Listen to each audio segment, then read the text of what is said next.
Hello, friends, and good morning. I am going to be reading today from Ecclesiastes. It's chapter 3. We're going to be verse 1 through 8, essentially. And how the Lord led me to this morning was I got up and we're getting back into the school rhythm, right? So we've been off, I homeschool. We've been off for a while now, and I needed to get caught up on my own college schoolwork. And then I set my daughter up with some activities. It wasn't necessarily school related, but she was doing some thank you notes and a New Year's type collage to kind of get back into the rhythm of things. And so I had my laptop up and running, and I was getting ready to sit down and do my schoolwork so I could get caught up, and my back started hurting. And I can hear God telling me, rest, rest.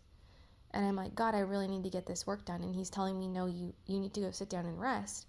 And then I remembered this Bible verse while I'm sitting here resting, waiting for my back to feel better so that I can do my work. And it says a time for everything. There is a time for everything and a season for every activity under the heavens. A time to be born and a time to die. A time to plant and a time to uproot. A time to kill and a time to heal. A time to tear down and a time to build. A time to weep and a time to laugh. A time to mourn and a time to dance. A time to scatter stones and a time to gather them. A time to embrace and a time to refrain from embracing. A time to search and a time to give up. A time to keep and a time to throw away. A time to tear and a time to mend. A time to be silent and a time to speak. A time to love and a time to hate. A time for war and a time for peace.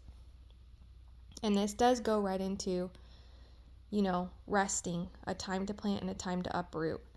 And so sometimes maybe like the resting is in the planting time, right? Like you're planting those seeds of rest for later so that you can have a harvest in the future, which is really great because we're in winter time right now and we're resting so that in the summer we can have a bountiful harvest. So that's my word for today, friends. I love you. Be blessed.